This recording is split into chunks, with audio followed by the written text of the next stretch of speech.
Bon, je m'appelle donc Joseph Sirès, tout le monde me connaît par Jo. J'ai 85 ans, marié, 4 enfants, 8 petits-enfants. Mes 4 enfants ont fait du judo, 2 filles et 2 garçons. L'un est arrêté à la marron pour des raisons de santé et l'autre a eu la noire. Voilà, je suis entrepreneur en bâtiment et j'habite à Lourdes depuis toujours, je suis né à Lourdes. Donc je suis un Lourdais pur sang.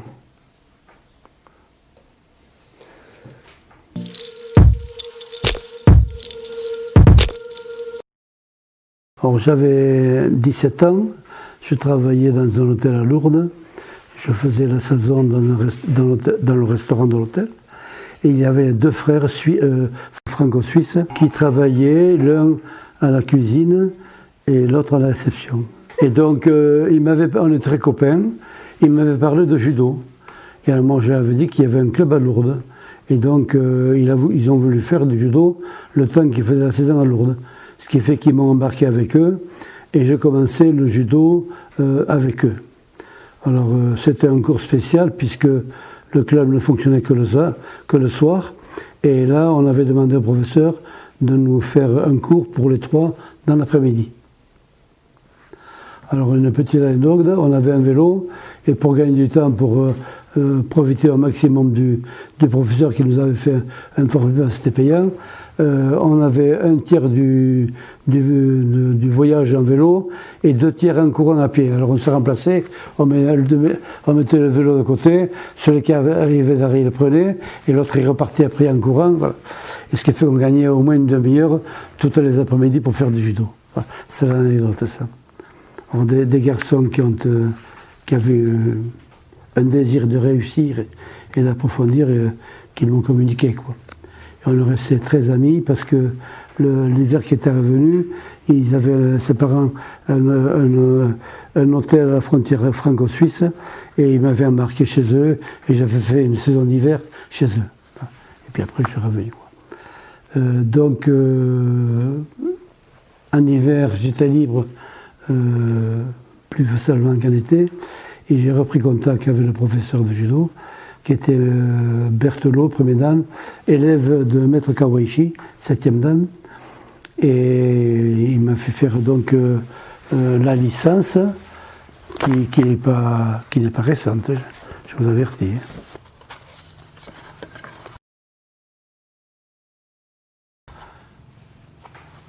Alors il y avait des vignettes chaque année pour c'est 1453 je crois.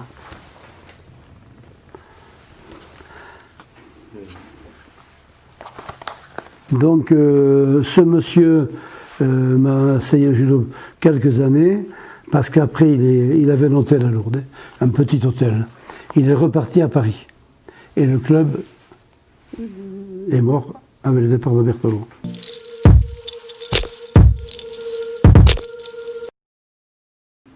Il a fallu quelques années plus tard que Melado arrive du Maroc en France.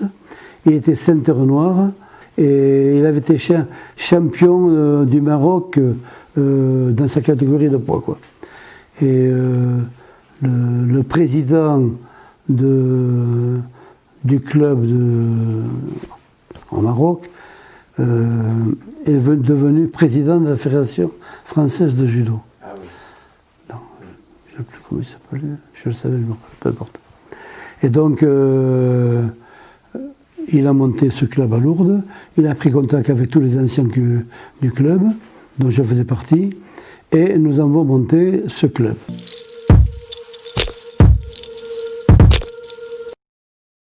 En 1967, vous voyez, longtemps après, quand Melado donc est arrivé ici, il a rassemblé tous les anciens judokas du club, du coin, et ensemble, on a décidé ce qu'on voulait faire. Qu'est-ce qu'on allait y vivre ensemble, quelle valeur on allait mettre en avant pour construire cette communauté de sportifs, quoi. Il faut quand même que je vous dise que Melado et moi, nous étions des engagés politiques tous les deux, je ne vous dis pas lesquels, mais différemment engagés. Mais nous avions le souci des autres, nous avions un certain humanisme. Je crois que ça a beaucoup aidé à la démarche, ça. Donc on a voulu absolument se mettre en place un tronc de valeurs qui baliserait notre route et que nous étions tous décidés à partager et à incarner. Et je crois que la suite, vous le verrez, la suite de la vie du club a prouvé qu'on avait eu raison, quoi. En 1967, avec Melado, on a bâti un nouveau club. En 1967, avec les anciens de Berthelot. Oui, alors quand Melado est arrivé à Lourdes, il n'y avait rien, puisque Berthelot était parti. Ouais. Et il a pris contact avec Tarbes. Il est tombé à la GESP. Et à la GESP, comment il s'appelle le professeur Fage. Il a lié une très forte amitié avec Fage, qui est devenu, quand on a construit le club, le directeur technique officiel. Voilà. Melado assurant, lui, les entraînements. Et donc, voilà quoi, ce club s'est mis en place. J'en étais le premier président fondateur, Melado l'entraîneur.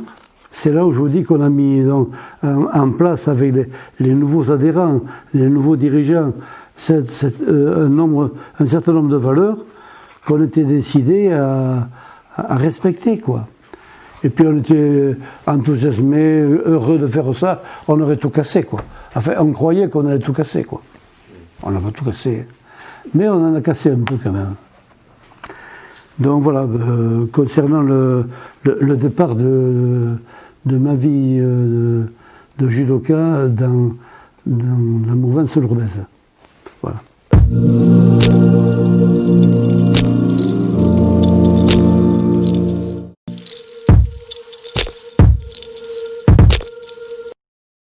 Oui, alors, 2 ans après, se met en place le nouveau directeur départemental de judo, qui n'existait pas.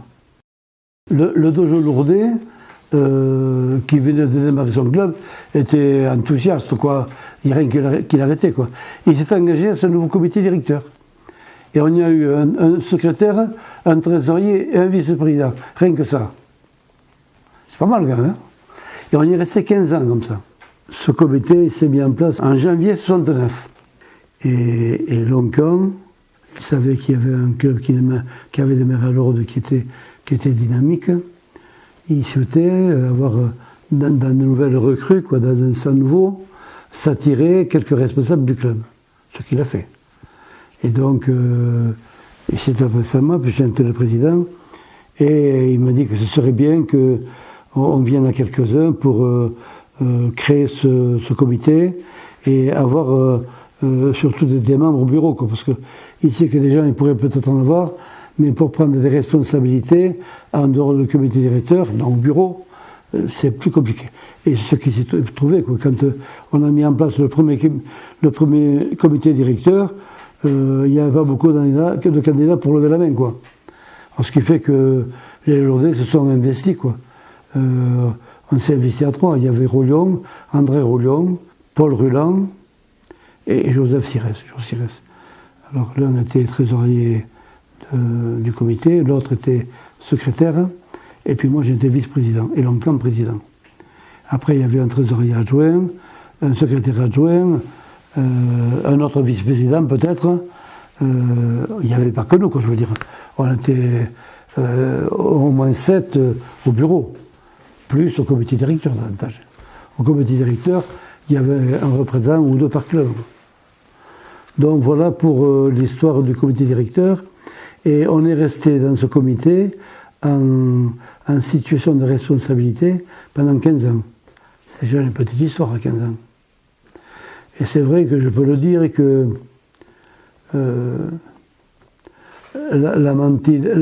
l'état d'esprit et la mentalité des responsables de Lourdes, qui étaient présents là, a sûrement été un élément positif dans la vie du comité directeur, quoi.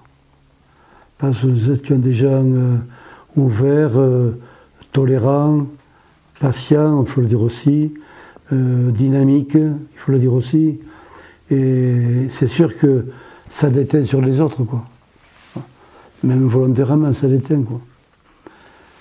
Si tu tombes sur un con, ben, tu deviens con, quoi. Voilà.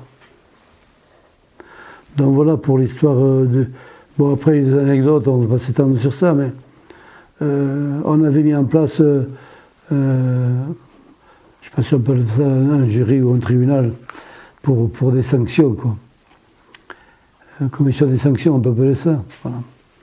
Et il y a de jeunes talentueux, hein, de judokas, qui avaient eu, paraît-il, le fin fond de la vérité, on n'a pas véritablement su, quoi, qui avaient eu des comportements jugés inexcusables, quoi. Alors, ils ont été sollicités, il y avait du monde, hein.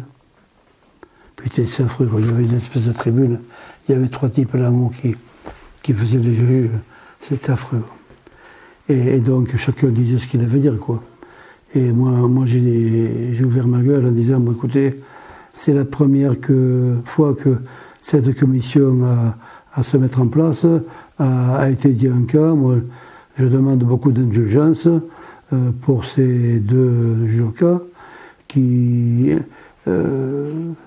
faute d'être trop jeunes, impulsés par le dynamisme, ont peut-être eu des propos qui ont dépassé leur pensée, quoi. Et moi, je demande qu'il en soit tenu compte et que le verdict soit la tolérance, quoi. Et c'est le verdict de la tolérance qui a marqué, quoi. Voilà pour l'anecdote. La même année, en 1969, Jean Loribe Palois, fondateur de beaucoup de clubs dans la région, un humaniste, meurt. Et donc, il avait beaucoup aidé dans le département au démarrage des clubs. Il s'était lié d'amitié avec les dirigeants de l'époque, que moi je ne connaissais pas ou très peu à peine.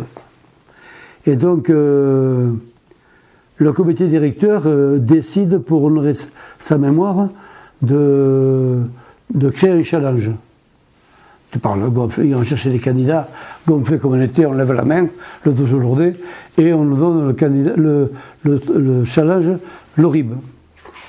Et ce challenge, on l'a fait plusieurs années, il a eu un succès fou, il venait des gens de partout, de plusieurs départements, notamment de Pau bien sûr, mais d'ailleurs aussi, et il y avait un certain nombre de voix dans le comité directeur des Hautes-Pyrénées qui n'étaient pas d'accord avec cette ouverture, quoi. Parce qu'il y avait 2 classes qui s'affrontaient, Kawaichi et Kodokan. Et donc, nous, avec les valeurs qu'on avait prônées, avec la représentation qu'on avait de cet homme, Loribe, qui avait tant bataillé pour construire le judo dans notre région ici, dans les Hautes-Pyrénées, on a dit, non, si c'est ça, nous, le challenge, il ne nous intéresse pas, on ne le fait plus. L'ouverture que nous voyait avec Loribe, elle est estompée, alors que nous, on l'avait épousée, donc ça ne nous intéresse plus. Et le comité décide de le faire lui. Il a fait 1 an. Et puis, faute de combattants, ça s'est arrêté. Quand on a vu que le chef Loribe mourait, on a discuté, nous, au club, et on a proposé de faire un challenge à Lourdes.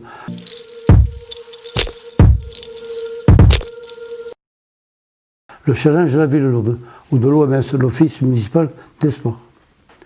Et donc, là, pareil, on n'a pas toujours les mêmes principes, quoi.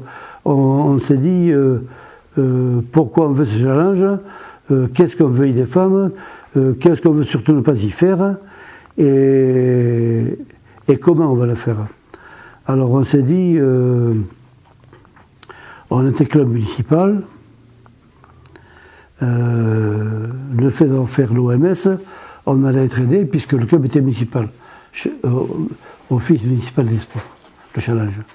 Donc effectivement, on a eu des aides, et notamment pour les médailles, les coupes et tout ça, on a été bien aidés, et ce challenge donc s'est mis en place, et il a duré longtemps, quoi. Il a duré, et nous, au fil des années, on l'a amélioré, on interrogeait chaque année tous les participants avec un questionnaire et puis une réponse libre pour dire qu'est-ce qui critiquait dans le challenge, qu'est-ce qui souhaitait voir améliorer, toujours l'ouverture et la concertation, quoi. C'était notre démarche. Et ça a bien marché comme ça. Après ça, on le ressaisissait au niveau du comité directeur, ouvert à tous les parents. Et on dit voilà, le challenge est fini, voilà ce que les parents, les clubs ont répondu à notre demande, qu'est-ce qu'on en fait? Et on corrigeait le nouveau challenge en fonction de ça. Mais la pérennité du challenge, elle doit aussi à ça, je crois. Donc, on a fonctionné comme ça. Le challenge OMS, on a gagné 3 fois en suivant. Et on s'est dit, ça n'a plus d'intérêt. Autant se participer, oui, mais sans le comptage des points. De façon à donner la chance à des petits clubs de remonter dans la hiérarchie des résultats. Donc, depuis cette fois-là, on ne participe plus en tant que gagnant ou gagnant du challenge OMS.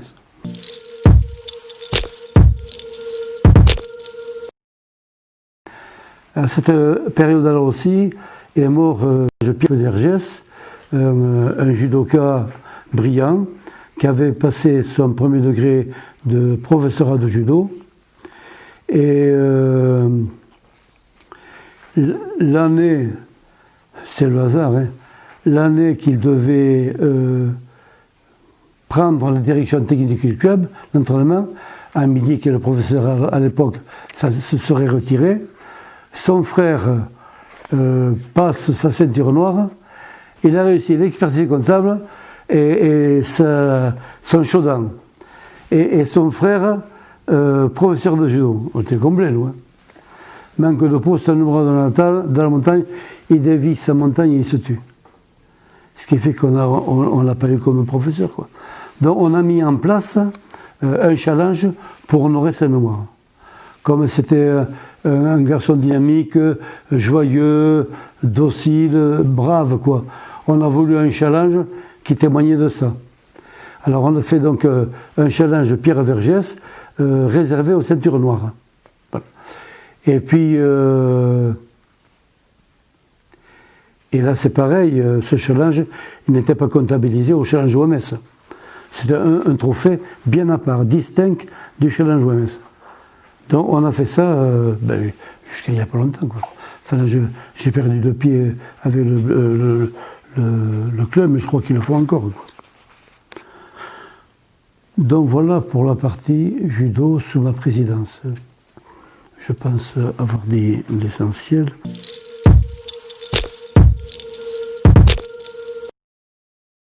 Quand nous avons créé ce club, j'étais ceinture verte. Et assez vite, 10 mois après, on a créé un gala. Voilà, vous allez voir qu'on parle des valeurs encore. Hein. Un gala à l'entrée payante. En judo, c'est original, hein. Surtout pour des gars qui démarrent. Hein. Et on a du monde. Hein.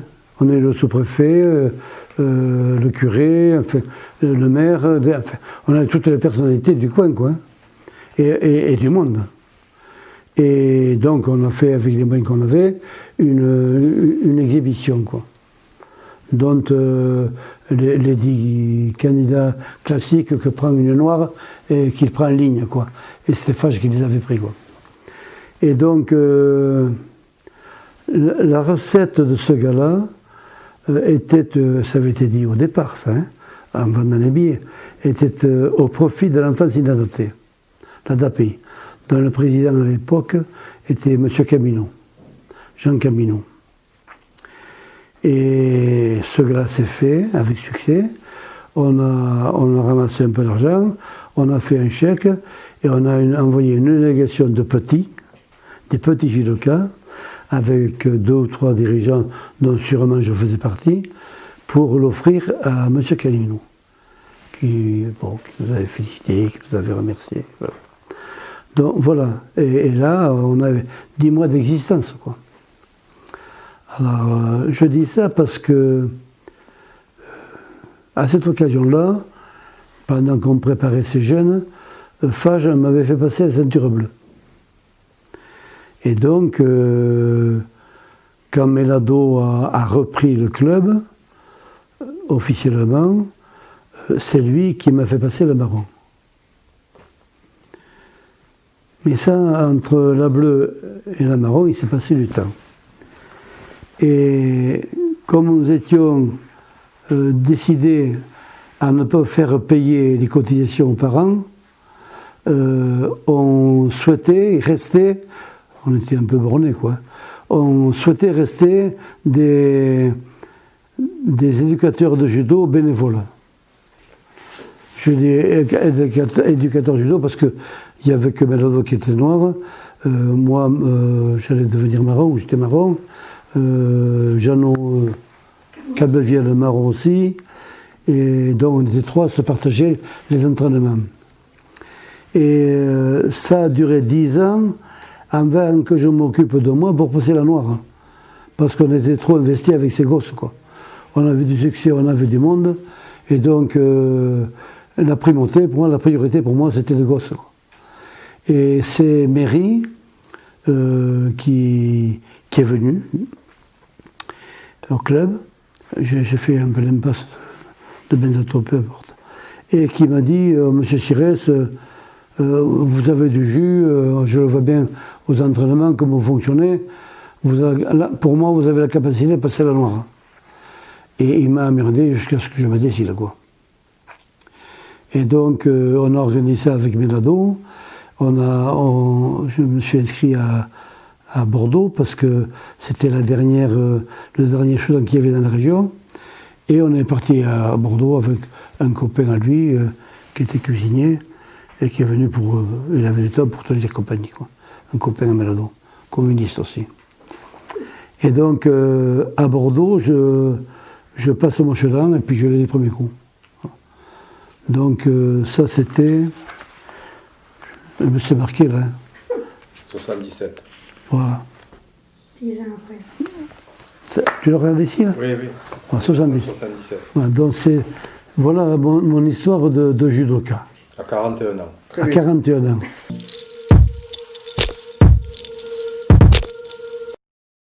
Alors il y a eu Benzato, Voilà. 4e dan, c'est le premier qu'on a eu. Christian Méry, qui est mort jeune, le pauvre, de rupture d'anévrisme, en faisant du vélo. Christian Méry. C'est grâce à lui que j'ai passé la noire, parce qu'il m'a emmerdé jusqu'à ce que j'y aille, quoi. Gilles Amidi, qui a été un bon pédagogue, c'est lui qu'on a eu le plus longtemps, avec Margalan aussi. Ensuite, Margalan, une autre génération. Oui, c'était le meilleur. Oh, la Dupont, elle est bonne. Hein. C'est une autre forme, mais elle est bonne. Hein. Bonne technicienne, fin pédagogue, et ceux qui ne gâchent rien, elle aime le gosse. Voilà. Margalan, donc, et puis Marion Dupont, voilà. Alors, pourquoi ces professeurs-là? Parce que la Fédération française de judo a décrété que pour garder un club en activité, il fallait qu'on ait un professeur diplômé d'État. Ou, ça allait démarrer, un diplôme d'enseignant provisoire bénévole. Je vais vous montrer ce que c'est. Et donc, moi, je me suis engagé dans cette voie, et c'est Caso Debat qui...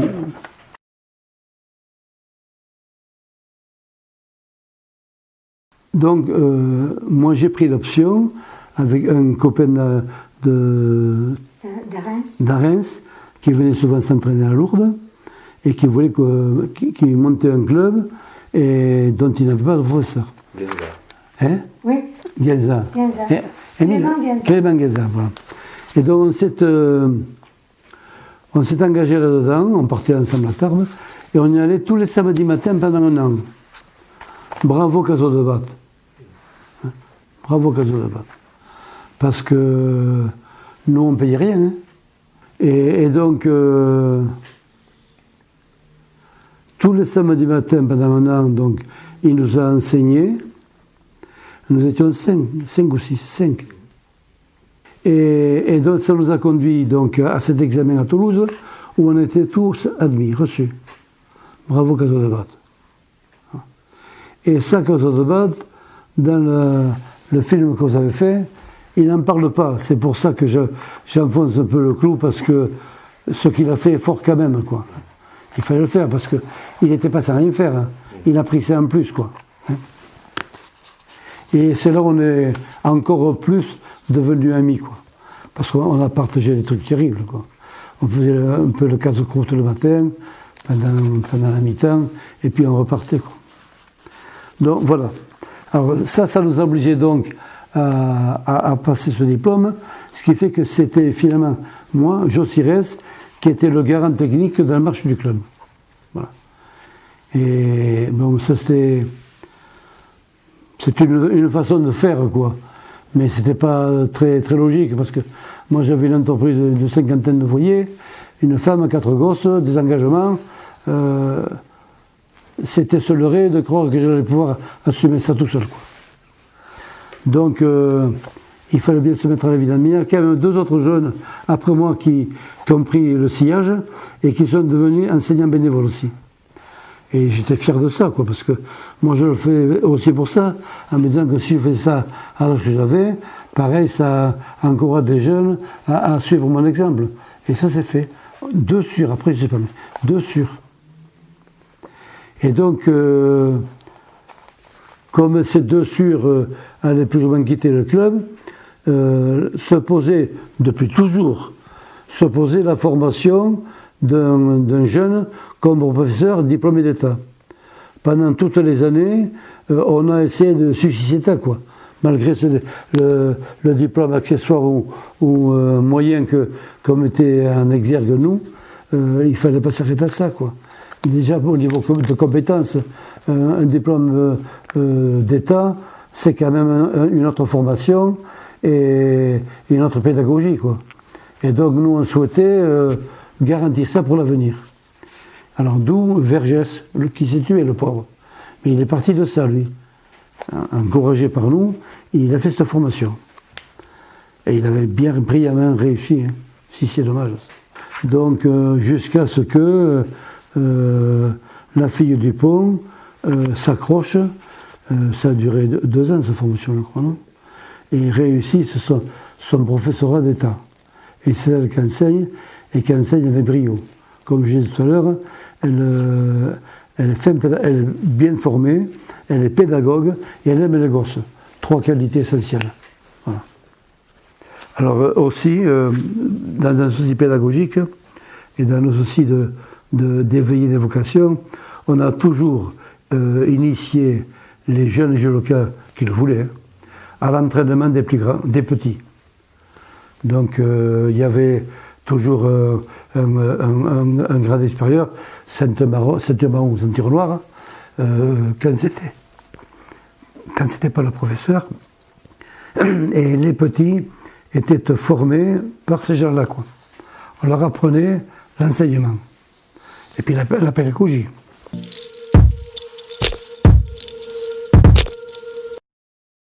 Un jour, on a été sollicité par le président local de l'ADAPI de la possibilité ou non d'ouvrir le judo aux enfants de son institution. Il n'a pas fini de le dire que la réponse était oui. C'est pas moi en plus qui ai donné la réponse, hein. C'est un copain du club qui me connaissait et qui me disait ça c'est un boulot pour jour. Et donc on leur dit que oui, et on a démarré ça. Alors on a démarré ça, j'avais une psychomotricienne et un éducateur qui montaient sur le tapis pour m'aider, quoi. Parce que c'est quand même des cas, il y en avait des cas qui étaient des cas lourds, quoi. On ne pouvait même pas leur toucher la main, certains. Il y en a qui étaient assis sur les tribunes pendant 7-8 mois avant de monter sur le tapis. Donc, vous voyez dans quel moment on a évolué là. Et ça a duré 17 ans. Et pendant 17 ans, je me suis occupé de ces jeunes, qui se sont renouvelés bien sûr, hein, et où j'étais accompagné toujours par la psychomotricienne et l'éducateur. Et puis ça s'est arrêté, pas par ma volonté, parce que l'institution s'est réorganisée et les judokas que j'avais aux maisons à Lourdes, l'Envol et puis l'autre, je ne sais plus comment ça s'appelait, peu importe, ils sont déplacés sur Tarbes. Ils n'avaient pas la possibilité de venir à Lourdes. Donc ça s'est éteint tout seul. Mais ça a duré quand même 17 ans. Parallèlement à ça, le centre Béroy, qui accueille des enfants en échec scolaire pour des questions psychologiques. L'institution Sainte-Marie aussi, le chalet de Biscaye aussi. Qu'est-ce qu'il y avait encore? Bon, ce sont des institutions pour lesquelles on s'est occupé de ces jeunes, quoi. Il n'y a pas eu que l'ADAPI, quoi. Voilà. Donc voilà un petit peu le travail que faisait aussi le Dojo Lourdais. Pour ces jeunes de l'ADAPI, qu'est-ce que, d'après vous, ça leur a apporté le judo? Alors voilà. Il y en avait un, celui qui restait 9 mois sans monter sur le tapis. Enfin, je ne pas un mois, mais 6 mois. Quoi. Un jour, il monte sur le tapis. On le sait faire, hein. On ne le bouscule pas. Hein. Et puis, il vient vers moi, et puis il commence à m'accrocher les jambes, ce qu'il avait vu, quoi. Et il s'est mis à faire du judo. Alors qu'on ne pouvait même pas lui toucher la main. Hein. Et il s'est mis à faire du judo, tant et si bien qu'il a été bon au combat au sol. Il n'y a pas plus contact que le combat au sol. Et chaque fois qu'on finissait l'entraînement, il venait me chercher par la main pour m'amener au sol, quoi.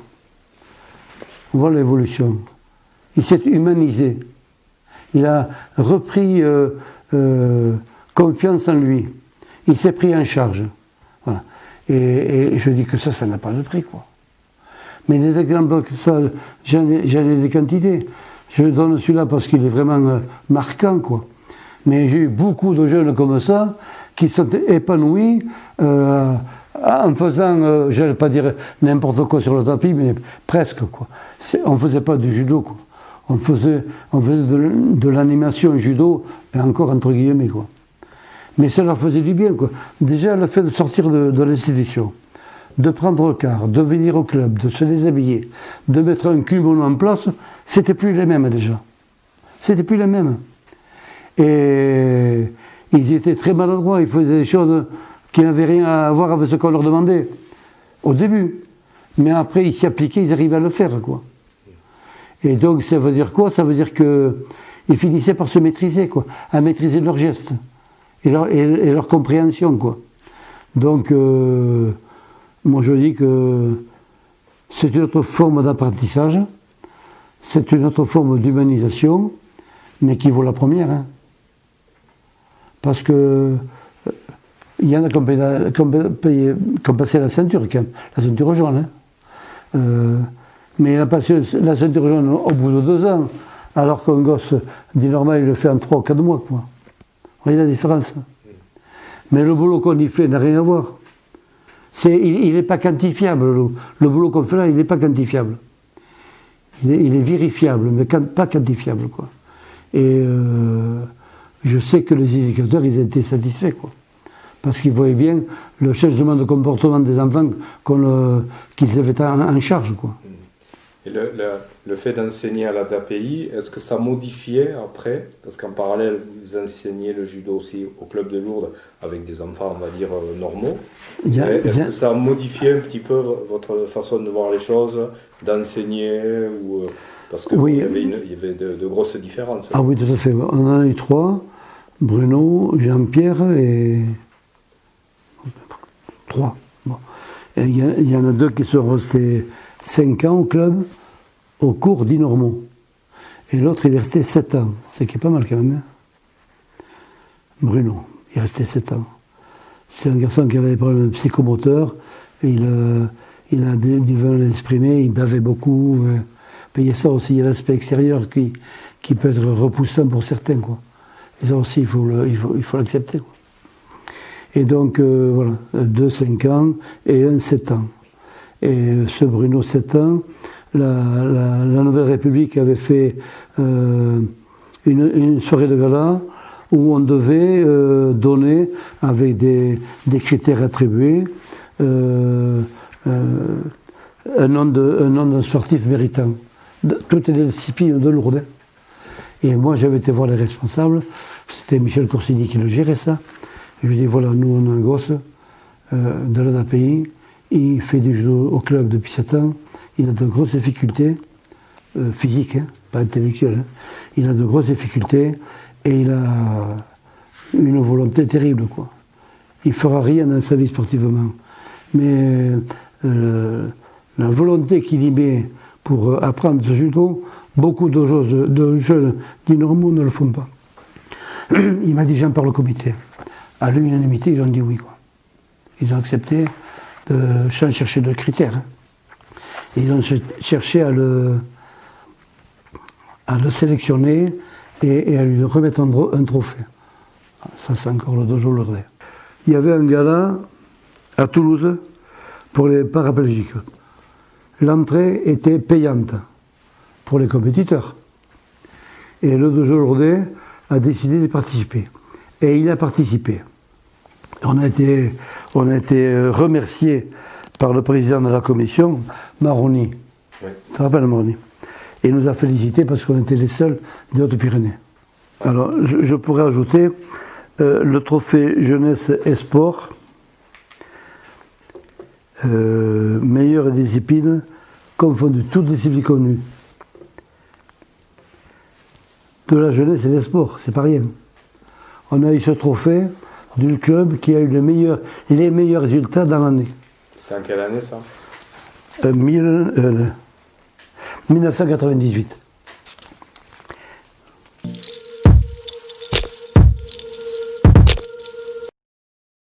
On a ouvert le club à d'autres disciplines qui étaient en difficulté. Le doing, par exemple, gymnastique énergétique, le yoga, qu'on a fait venir aussi. Et ces gens-là ont pu exister parce que nous, on leur a ouvert nos portes, quoi. Donc, il y a ça aussi. On a fait aussi beaucoup de rencontres interclubs. On recevait, on était reçus. Dans le département, mais aussi dans les Pyrénées-Atlantiques. Qu'est-ce que je peux dire? Le club n'était pas fermé, quoi. Très ouvert, très très ouvert. Et moi, c'est l'héritage que j'ai voulu laisser en quittant le club, quoi, comme président. On a fait aussi ça va dans le même esprit. La lettre du dojo, la première, mais celle qu'on s'est vue, vous voyez, 4 pages. Alors là-dessus, il y a le mot du président, il y a le mot du médecin, il y a le mot du professeur, il y a les résultats sportifs, il y a le sommaire pour la semaine suivante, le sommaire de cette semaine. Ça c'est sorti pendant plusieurs années, quoi, ça. Il y a le calendrier. Voilà, ça c'est quelque chose qui était intéressant. Hein. Les gens l'ont vraiment apprécié, ça. Alors aussi, pour avoir de l'argent, on faisait des lotos. Jusqu'au jour, toujours dans le même esprit, hein. Chacun le faisait alors son loto. On a demandé à nos amis le foot, le hand, le basket, et puis il y en a les 4, de faire le loto avec nous. Et donc on a sollicité les commerçants lourdais en leur disant que c'était 5 clubs qui participaient, quoi. Et donc on a fait un loto, on a gagné de l'argent qu'on s'est partagé entre clubs. Donc ça aussi c'est l'ouverture, quoi.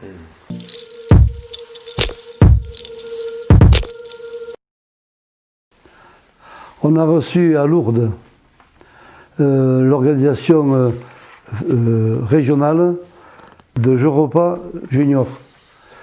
C'était une rencontre internationale, il y avait tous les pays du monde, hein, pratiquement tous. Et les gens ont défilé, il y avait, je sais pas, des dizaines de formations différentes, avec leur panneau national, ils ont défilé tout autour de la salle pour être applaudis par les spectateurs. Il y avait un monde. Et Marc Galland, il a participé en tant que compétiteur. Bon, il a pris une poignée, l'épreuve, mais il faut voir les athlètes qu'il y avait là. Hein. Notamment les gens de l'Est, ils étaient forts.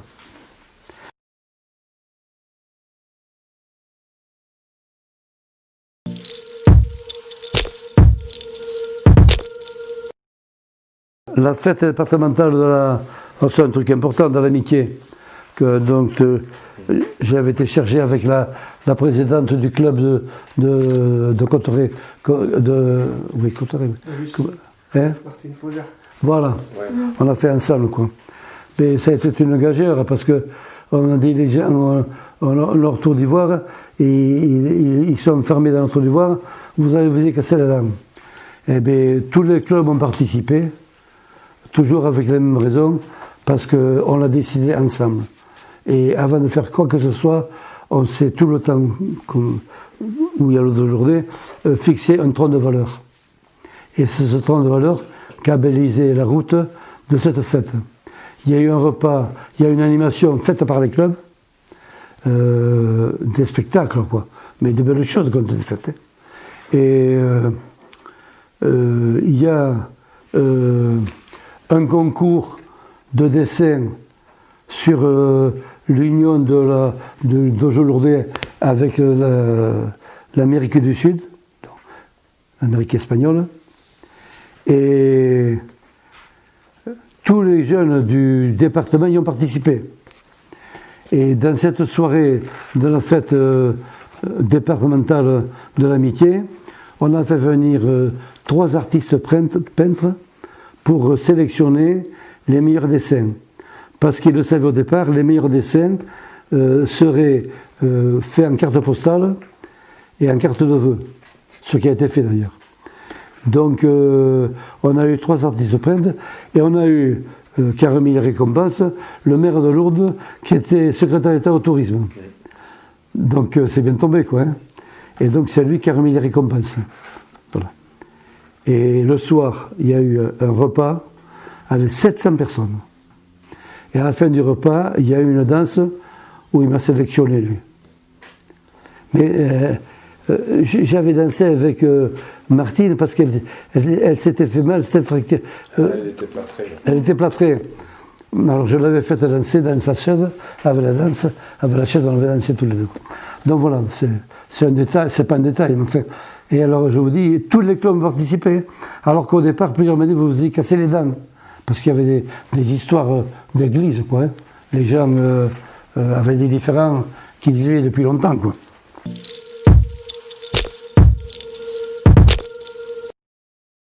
J'étais pas un grand judoka, moi. Bon, c'est pas parce que j'ai la ceinture noire au premier coup que j'étais terrible. J'étais premier degré. Enfin, si, on dit que le diplôme d'enseignant que j'ai passé correspondrait au deuxième dan technique. Je ne sais pas si c'est vrai, enfin. Je suis au moins premier degré. Voilà. Donc, j'attendais rien de particulier en tant que sportif du judo en général. Pour moi, hein. Parce que j'en avais pas fait ma priorité et mon but. Mon but, c'était d'arriver, si je pouvais, à la ceinture noire, comme l'a dit Casodoba d'ailleurs, et puis il a progressé après. Par contre, ce qui m'intéressait, c'est ce que je pourrais faire à côté à cause du judo, ou avec le judo, comme l'ADAPI. Et ça, par contre, ça m'intéressait. Et ce que je pouvais faire aussi avec les vrais judokas, je m'excuse pour le mot vrai, mais les judokas ordinaires, normaux, quoi. Mais aussi ce que je pouvais faire avec l'équipe dirigeante. Mais aussi ce que je pouvais faire avec les parents, comme accompagnateur, qu'on a réussi d'ailleurs. Et donc, tout ça, pour moi, c'était lié vraiment au judo, je ne le séparais pas, quoi. C'était un tout. Voilà. Je pourrais presque dire que par rapport à ce qui est moteur dans ma vie, à ce qui est essentiel, le judo a été un prétexte pour faire tout le reste. Vous voyez, je veux dire, je ne l'aurais pas fait au judo, je l'aurais fait ailleurs, quoi. Voilà. Donc, je voulais donner du sens à ma vie, quoi. C'est comme en tant que couple, quoi. Il y a un sens à donner à sa vie, quoi. Et je crois que notre foi, il concourt et nous aide, quoi. Et je me dis que ça, je n'avais pas le droit d'en faire les passes dans ma vie courante, dont faisait partie le judo. Donc voilà, j'étais engagé dans beaucoup de trucs, hein. En église, bien sûr, à la mairie, au parti politique, à la vie associative, au judo, et une entreprise de 50 ouvriers. Une femme et 4 enfants. Donc, dans tout ça, il fallait que j'y donne naissance. Autrement, je me bousillais, quoi. Et je bousillais le couple. Parce que Maryse m'a accompagné dans tout ce que j'ai entrepris. Hein. Et autrement, c'est pas possible. Donc voilà, quoi. Donc tout ça, c'est une et même chose. Pour moi, hein. Mais des gens comme Louis et Jean, Je ne sais pas s'ils le comprendraient, ça, parce que leur vie sportive est tout à fait différente. Elle n'a rien à voir à la mienne. Moi, c'est du pipi de chat.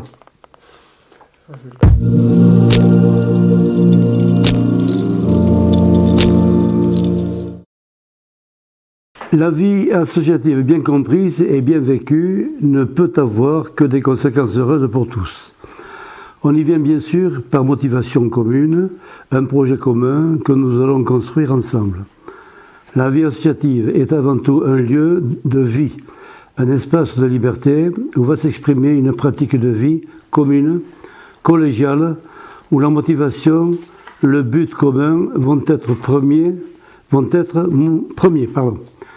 moteur, dynamisme et feront écran au particularisme de chacun. Mal maîtrisés quant à leur origine sociale, culturelle, socio-professionnelle, choix politique ou philosophique. J'ai la ferme conviction que la vie de club, donc associative, permet de vivre un pluralisme certain dans le respect des différences. La vie associative est aussi un lieu privilégié où s'expérimente une vie démocratique. Elle en est une école. Nos statuts sont là, de la loi 1901, pour en témoigner. Un projet à construire et surtout un projet à servir.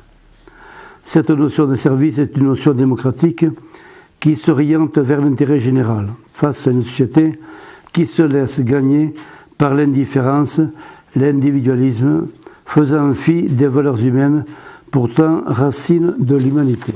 Les anciens peuvent être rassurés et fiers du travail accompli en 50 ans. Ils avaient travaillé à l'édification et à la vie du dojo. Il s'est toujours levé des femmes et des hommes de bonne volonté, dévoués et généreux. Ils participaient ainsi à l'animation de la cité. Ce sont eux aujourd'hui encore qui donnent de l'intérêt, du goût à la vie sociale. Ce sont eux, avec d'autres bien sûr, et dans d'autres secteurs associatifs, qui donnent du sens à la vie, à qui s'y regarder, ça devient évident. Pourtant, tout bien sûr ne va pas pour le meilleur des mondes, partout où il y a communauté humaine et communauté d'intérêt.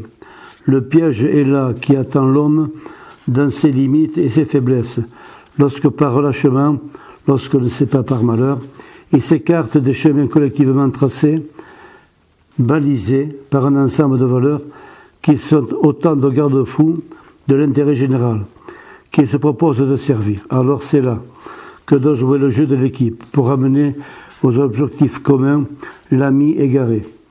Notre conscience doit être éveillée et partagée. Nous restons responsables les uns des autres.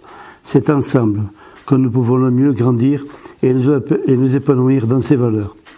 Dans cette histoire, vous vous êtes rendu compte avec quel dynamisme et enthousiasme je suis toujours impliqué dans nos activités et nos différentes actions. Pour moi, ce fut possible par la dimension spirituelle que j'y vivais et qui a donné un sens profond à ma vie. Cette dimension a été moteur et elle l'est toujours. En effet, vous êtes ici nombreux à savoir que je suis croyant. Je crois en celui qui, il y a 2000 ans, a partagé notre humanité, divinisant ainsi la nôtre, pour nous laisser un message d'amour. Ce message, j'y ai cru, et j'y crois encore. Il m'a emballé, et aujourd'hui encore. Il nous disait, et il nous dit encore, aimez-vous les uns les autres comme je vous ai aimé. Et en pratique, surtout, pour pas que ça reste du pipeau. Ce que vous faites au plus petit d'entre les miens, c'est à moi que vous le faites, qui sont mes frères. C'est à moi que vous le faites. Ça ne pouvait que me passionner. Pourtant, tout ceci ne me rend pas forcément meilleur que les autres. Non, tant pis. Mais c'est un engagement exigeant, tous les jours renouvelé. Et décapant, ça désinstalle. Un exemple parmi d'autres. J'ai assuré des cours de judo, mais faut-il les définir comme cela, à des jeunes, mais aussi de jeunes adultes de l'ADAPI, porteurs d'handicap parfois lourds. On était là dans un royaume des valeurs inversée, où l'efficacité technique n'avait pas sa place. Cela a duré 17 ans, réalisé durant mon temps de travail et bien sûr bénévolement. Il s'y vivait des valeurs d'amitié, de courage, de confiance en soi, où la récupération du moi et celle de son corps prenaient une place importante. Et ça n'a pas de prix, surtout pour moi, car ces rencontres, je les vivais en heure hebdomadaire d'adoration. C'est ça pour moi. Mais vous êtes ici nombreux, dont certains que je connais bien, à vous être engagés dans cette voie, dans cette grande aventure humaine, pour laquelle vous vivez ces mêmes valeurs, sans être soutenus par une quelconque croyance, si ce n'est la croyance en la nature humaine. C'est la plus belle. Et en cela, sachez que celui qui est au courant de tout. Je vous dis bravo. Très bien. Voilà. C'est un peu long peut-être. C'est enregistré. Mais en fait, on coupera ce qui est le plus important. Oui, voilà. Attention. Oui. Troisième. Qu'est-ce que je veux dire? Sur la API. Sur la API, oui. Donc,